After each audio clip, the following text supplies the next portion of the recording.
I'm about to show you how Motown failed, why the Jackson 5 started living on borrowed time, and how the Harvard report set it all in motion. Berry Gordy's shift from music to film, it wasn't just an artistic choice. It was a desperate bid for survival, and the wolves were closing in. I'm going to show you how the Harvard report dismantled black music and kind of set up Michael Jackson and Quincy Jones, the duo that would rewrite music history less than 10 years later. While filming was underway for Lady Sings the Blues, there was a party at Sammy Davis's house, and Michael would meet Quincy Jones. Quincy Jones was in attendance with his girlfriend, Peggy Lipton, who was one of the stars of the Mod Squad. The story that Peggy Lipton tells gives you chills. You just wanted to be a fly on the wall. Young Michael was about to meet the future. Just listen. Michael was making R&B records with Motown, with his brothers. I respected the Motown record voice as high as you could get, all of this stuff, ABC, you know. It was still bubblegum, Motown bubblegum. It was great producers. And that was in the 70s, as it was a crossroads for him. I've heard of Quincy before when I was in Indiana as a child. My father used to buy jazz albums, and I knew him as a jazz musician. I did hundreds of arrangements and recordings with the absolute best in the business. He was doing soundtracks to television shows as well as movies, scores and stuff. The score for The Getaway. That score was the end of doing film scoring. I met him when he was 12 at Sammy's house. I met Quincy there at Sammy Davis's house. Quincy, we really didn't know him that well. A long time ago, Sammy told him, this guy's really gonna... And Tammy said, oh, wait till you see him. And he's really... I wasn't even paying attention. I said, so he thinks. Quincy said, oh yeah? I just listened to all this junk he was saying, but that's what he thought. Quincy wanted to infuse that pop genre with what he knew, and he wanted that as a success.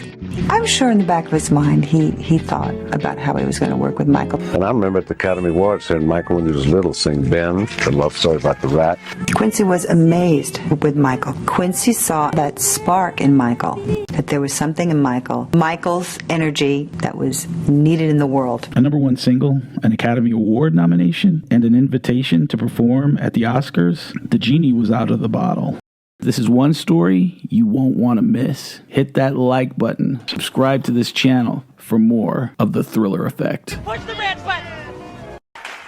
This is the story of a child who transformed a family that transformed a generation, and how fame transformed Michael Jackson. This is the Thriller Effect. Michael ended 1972 as Billboard magazine's #1 act of the year, a year in which the Jackson 5's most recent album did not place any of its singles in the top 10. And this was all happening at a critical point in the development of the relationship of the Jackson 5 and Motown. When we got to a certain point, it looked like it was a divide and conquer situation. They like they would begin to separate each member of somebody away. Berry Gordy was busy. Principal photography for Lady Sings the Blues began in December of 1971. Gordy was always on the set with Diana, and the Jacksons took note. Berry was the leader, and everyone wanted his focus and approval. Berry played favorites. Berry was involved in so many things. His input to the record suffered. So I spent a tremendous time with Diana. It did take me away from a lot of things. I had interest in Diana Ross on a personal level. I wasn't really even his girlfriend. At least he never called me that. For a long time, I thought that I was not going to survive their relationship. It was volatile, combustive. We had broken up. After that, we were together one night. She then married another man. I hadn't told Berry about Bob right away. Berry had plenty of other women. It was something that I was doing that he couldn't control. And when she had the child, we had no idea that it was mine. Diana Ross's manager, former boyfriend, boss at Motown, was producing the film. Lady Sings the Blues. I was co-writer. Lady Sings the Blues was a huge gamble. He gave Lady Sings the Blues everything we had. Everybody on the team bled for that movie. Gordy was eager to turn the massive success that he earned in the 60s into a multimedia empire. My wishes were coming true to continue moving Diana to unparalleled heights, to make movies, and to honor Billie Holiday.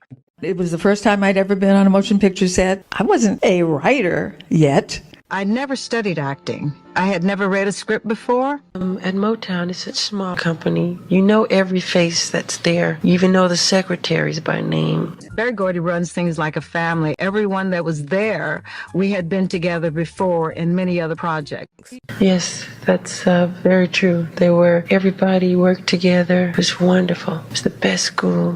At some time in 1972, the Jackson 5 are juggling solo albums, European tours. Suddenly, one of their most loyal allies vanishes from their corner, Suzanne DePass. She was the one they trusted in those early days when they knew nothing. Her fingerprints were on everything: tour prep, wardrobe, choreography, booking TV shows. When you're out there on the road and promoting records back at the record company, there's a lot of people at the office working for you, working for the artist. I was Berry Gordy's creative assistant. Mind you, while I'm co-writing Lady Sings the Blues, I also have a day job. We would do the concerts, and then we would travel to another state or another country. It's like a party on stage. That's what we do. We didn't want to mess up. We were giving the touring people enough of what they need. You know, there was a lot going on. You know, we do some concerts again because we did so many tours and concerts and TV shows. Making sure that records get done, releases are made, album covers are shot.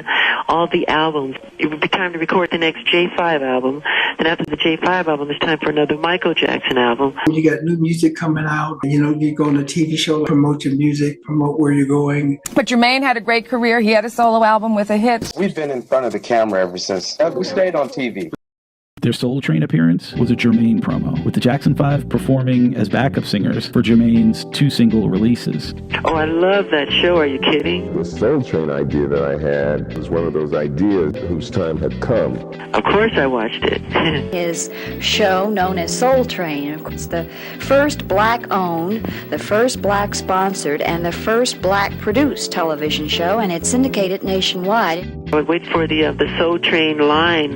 They would have a line they would make up like a wall of people, and the dancer would come through the middle, dancing to the song. It's a raw kind of talent that before Soul Train got no exposure. And that would give them a chance to showcase their talent and what they can do with their body creatively. The kids, they're very serious. Their style of dancing will be popular on TV specials, film. This talent can be channeled. I used to watch that catatonically, studying the rhythms and the dancing, of course. I was mesmerized. And if we're getting numbers, that means we're giving people something that they want. We deserve our kind of entertainment, a choice of entertainment. It caught on immediately because the people were just talking. I mean, 2 days after it was on the air, you couldn't go anywhere, and, brothers and sisters weren't talking about it. We did so many TV shows. It was amazing. Ed Sullivan, with the Jim Neighbors, that show. It was a similar setup for the Jackson 5's Flip Wilson appearance. Flip Wilson. I mean, Jermaine experienced his own solo success, a top 10 single with Daddy's Home. Michael took center stage at American Bandstand. Michael sang 3 of his hits, but he didn't perform them with the Jackson 5. He was alone on stage, even though the brothers were in the building. He was the sole subject of Bandstand's fan interview segment. Dick Clark brought them out during the show's final segment to give out gold records and perform Looking Through the Windows on The Dating Game, a show that made single contestants pose intimate questions to 3 hidden potential dates. That was another moment where Michael was singled out.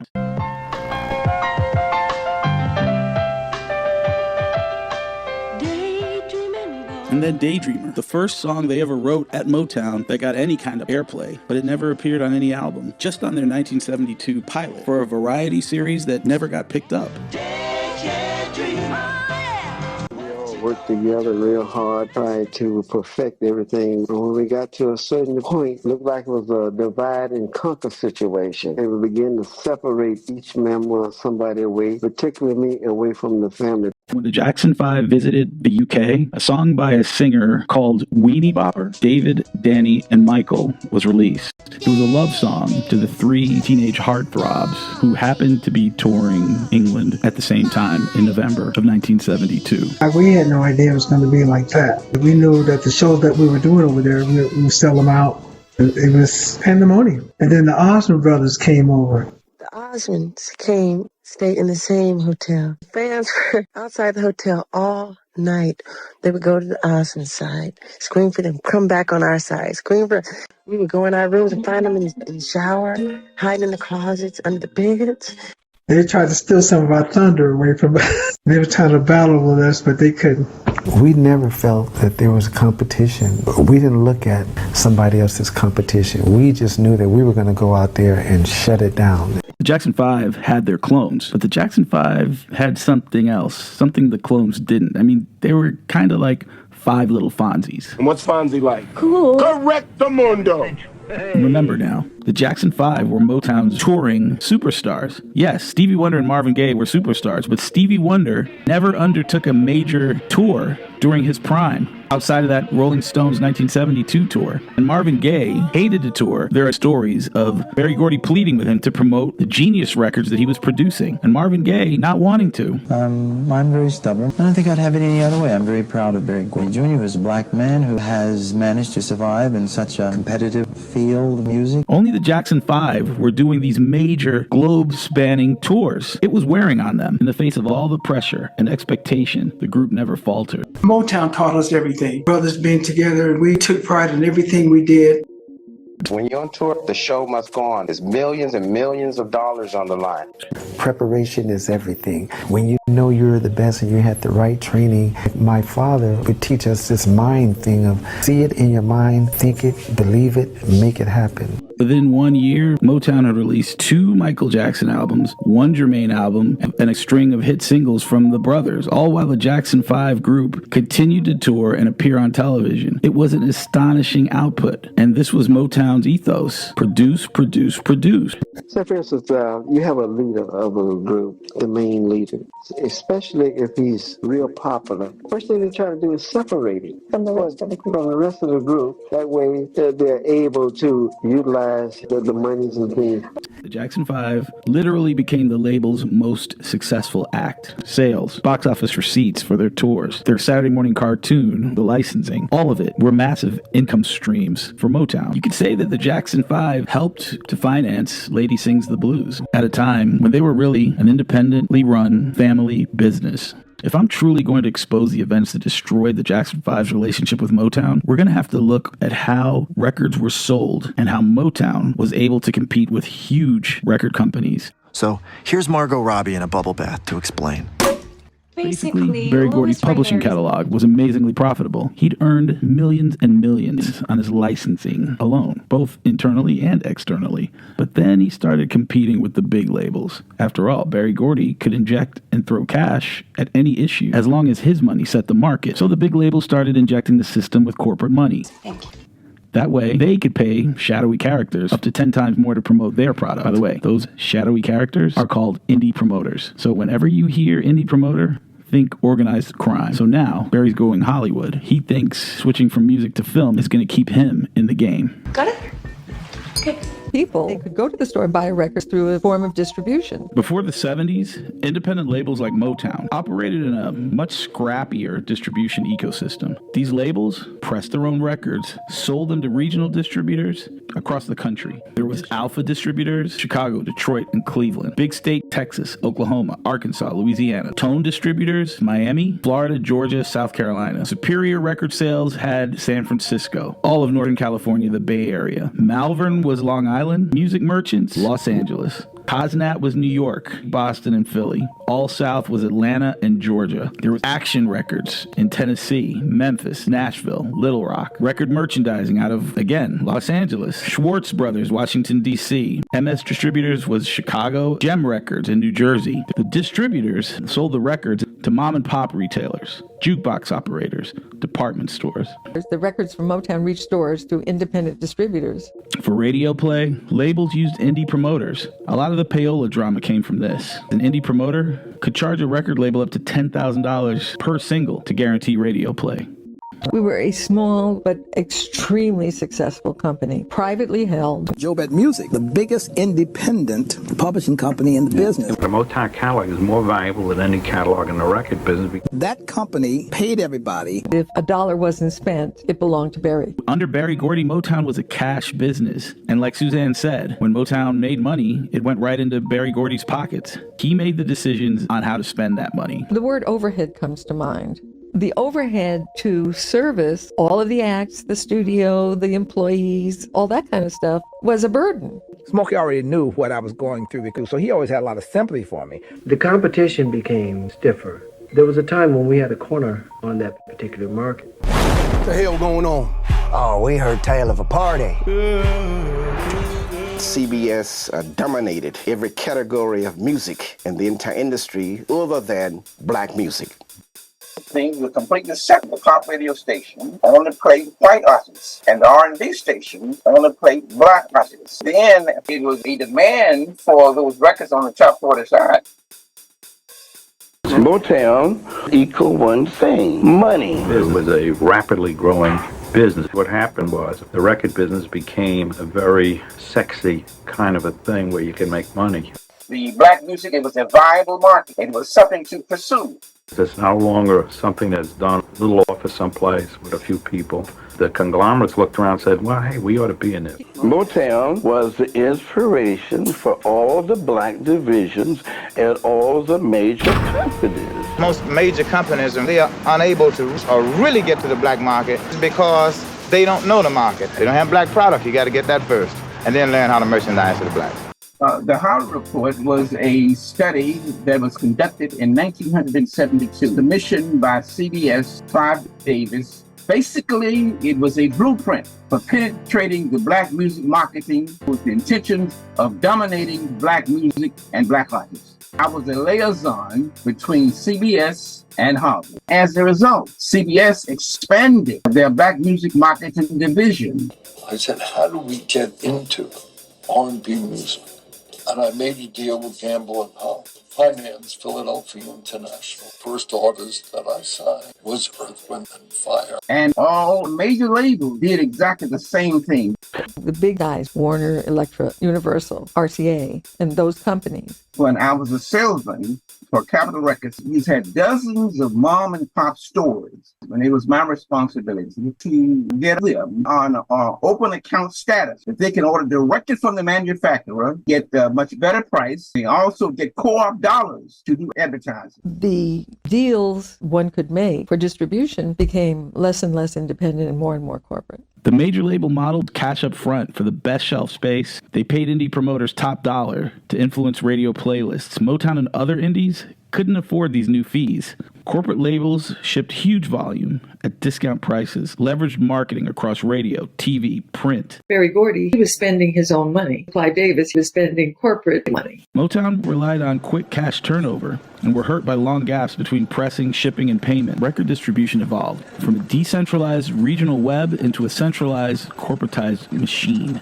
Business had changed from independent distributors to corporate. It was a culture shock to the way Motown operated. I remember it costing $100,000 just to promote a single record. Berry Gordy makes decisions. I could spend this dollar or I could put it in my pocket. I'm taking a chance on this person or this group or this project. He owned Motown. It was all his money. If the company was losing $1 million a month, it was his $1 million a month. And payment cycles lengthened. Most indie labels died during this phase. During that change, there was a dip in revenue. If you're losing money and you're having to make up the difference from your pocket. Motown kind of slowed its focus on music. Well, at the time, Mr. Gordy went into movies. It looked like he forgot about recording. Most of the artists, he forgot about recording. There's a lot of animosity for what Berry did. Very few people have the overview to look and see that he had to do something else. He had reached the end here. Motown endured.